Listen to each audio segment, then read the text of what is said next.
For God forever and ever. Amen.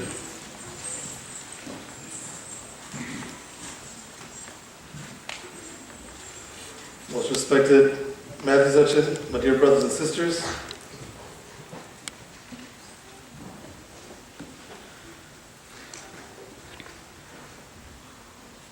you know, you feel it. The air is getting a little colder. Now I looked on my weather app, and it said that the low last night was like 33 degrees. I can't remember the last time I saw it was getting that cold. And some of us are getting very excited. I talked to some young people the other day, and they were telling me how excited they are because it's starting to get a little colder. And you know what it means when it starts to get a little colder? It might snow soon. Some people are very excited about that. And I'm sure as excited as we are about snow, I am starting to become a little more acclimated to snow here. I don't love it yet. I tolerate it. But besides that, what else is coming? Christmas. Oh, there you go. Christmas. That's what we're really supposed to be excited about. Christmas. The original first coming of the Lord. And we are approaching that. We're beginning the nativity cycle by this reading here, by the Annunciation of Zechariah. And we begin this for the next few weeks. We become preparing ourselves ever more for the coming of the Lord. His first great arrival, when he takes our flesh. And so that's what we're doing. We're preparing ourselves. And so here we are with Zechariah as he's in the temple. And he sees his angel, and he tells him, and we know the story, it's a very familiar story. We know that Zechariah and Elizabeth are very, very old. So it's inconceivable for them to conceive a child. Yet, Gabriel shows them a miracle. And if you listen to some of the Old Testament readings that are taken for this day, we kind of go back in the Old Testament and we also see other miraculous births that also happen. And so in a way, we're planting this seed to kind of get us ready. Because these are great miracles. People who are well advanced in their age offering up their prayers, and finally their prayers are being answered and they're able to conceive. But God is preparing us for an even greater miracle.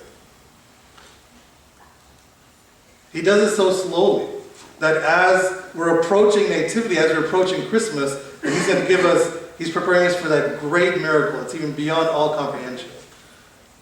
Think about it this way. It's highly improbable that an elderly couple can have a kid. But it's not completely unheard of. Especially if as Zechariah was a high priest, he would have known the scripture pretty well, and he would have known the history of some of the miraculous births in the Old Testament.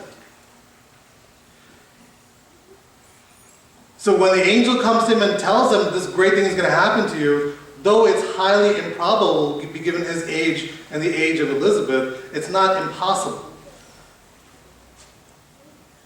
Yet he still fumbled a little bit. He stumbled a little bit with his faith.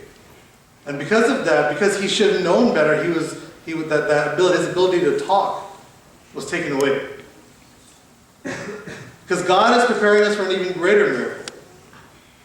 Though it's improbable that an elderly couple can have a kid, in the history of mankind, it is impossible for a virgin to have a child without a male. And God is preparing us ever so slightly for that miracle that's about to come. And so I'm excited. I hope you guys are excited. That as we get closer and closer to Christmas, and we get closer and closer to the Feast of the Nativity, pay attention to these readings as we are preparing ourselves for that great first coming. This idea about we have two different reactions, two different things that happen. Zechariah is made mute. And so he has no way of, he can't talk, he can't gesture. But Elizabeth, when she receives the news that she's going to be a mother, what's her reaction? Does she become mute? She sings a song, a praise, basically. It's not quite a song, but more like she praises God. And she says this thing, thus the Lord has dealt with me in the days when he looked upon me to take away my reproach among people.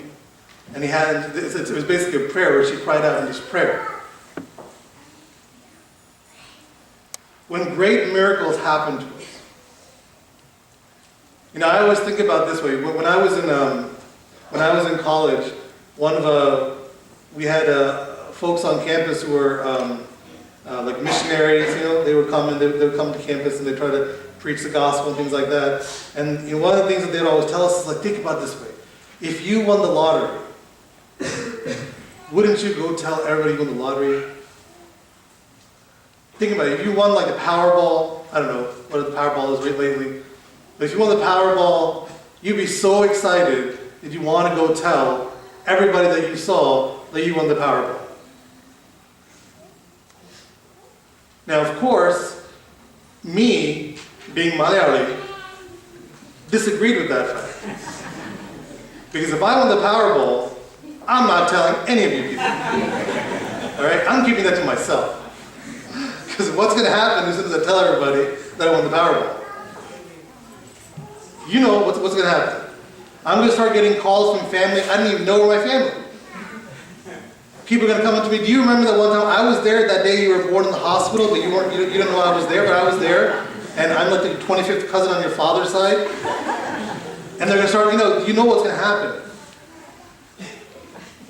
And so his analogy, in my mind, kind of broke down. And I feel maybe that's kind of the same thing here. And the reason that we wouldn't tell anybody is because we're greedy. We want to keep all this stuff to ourselves.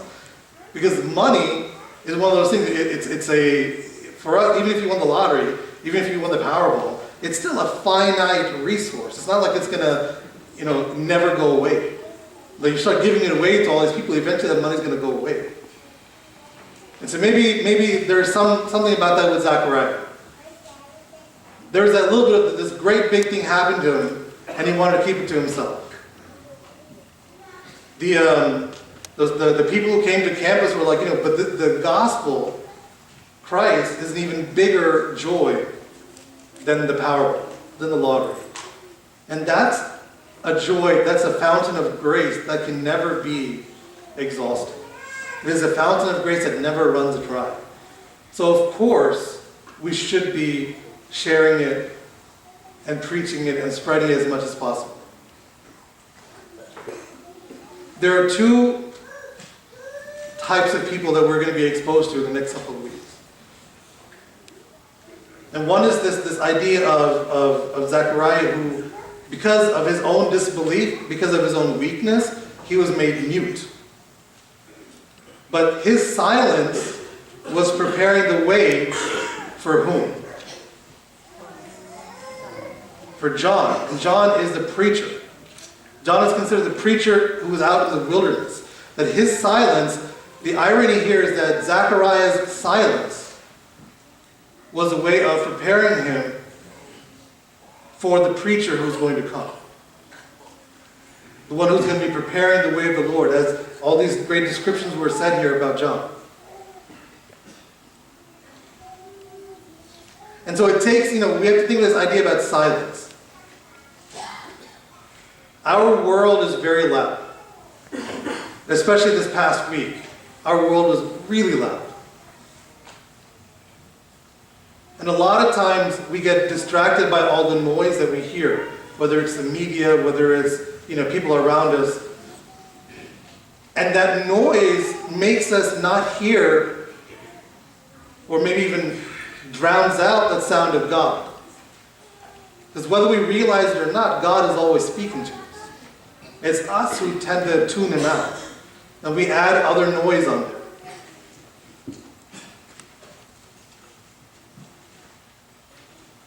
I think, and we all know, especially I think the women know this even better than men do, I feel like, because especially during sports seasons, during playoffs and all the other things, the women are trying to talk to their husbands Husbands are watching the TV and there's no response, right? They're like, can you go take the trash out? No response. Kids are yelling, kids are trying to get your attention, no response. Because their eyes are fixated on that TV screen. Their eyes are fixated on the playoffs or whatever it is, whether it's playoffs for the Cubs or whatever, maybe one day if the Bears ever make it to a playoff, who knows? You can always hope, right? Or back in the day, when the Bulls were actually a real basketball team, all these other things. Like we have this tendency of like staring at the TV or staring at this game that we're interested in and completely ignoring everything else that's around us.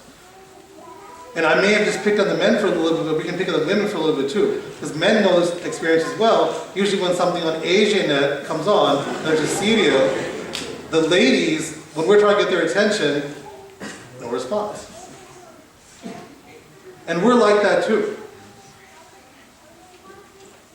God doesn't yell at us. God doesn't scream.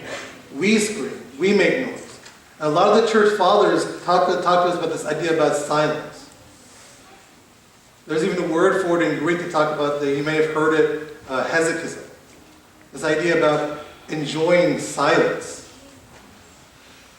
Why is it that before prayer we always tell everyone to spend just a moment of silence, preparing themselves? Silence is a great way of preparing ourselves. Even the night before, on Saturday night before we come to Qurbana, I encourage everyone to try to take some time of silence, of preparing yourselves, because there's no preparation happening when everyone's screaming at each other. There's no preparation happening when the TV's on full blast. There's no preparation happening when the music is playing really loud. All those things are distractions, and they're going to take you away from hearing that very soft, very sweet, very subtle voice of God who's speaking to us. The silence is the ultimate preparation. In this way, Zechariah here was made silent so that he could be prepared and work on his preparation. Because think about it this way. Imagine not being able to say anything or talk to anybody for, in this case, the entire length of the pregnancy, 9 to 10 months. Not being able to speak for such a long time, and all he could do is, and he knows the reason why he can't speak. So he's becoming even more prepared for the birth of his son. The son that is supposed to be this great preacher, the one who's supposed to be making the world ready for the Lord. So in some small way, John the Baptist's birth is a foreshadowing of a greater birth that's even going to happen. And so I ask us during this time, look at all the sources of that noise that's in our lives. And when I say noise, I'm not talking about like babies crying. That's not noise. That's how babies worship. A lot of times we think that that's noise and we want to push the babies out of the back of the church or something. And my recommendation is don't put the babies in the back of the church. Put the babies out here in the front of the church. Because they also receive, even though babies don't understand it, they don't quite get it. How many of us really understand what's happening back here? Even an adult doesn't really get what's happening back here. That's the idea of the mystery. But there is a grace that flows from that out to all of us here. And so I always like it when the kids are up here in the front, especially the little kids, even the babies, even the ones that we're afraid think are going to make too much noise.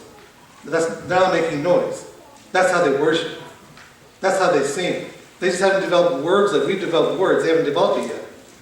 But the way they sing and the way they worship is making kuka sounds.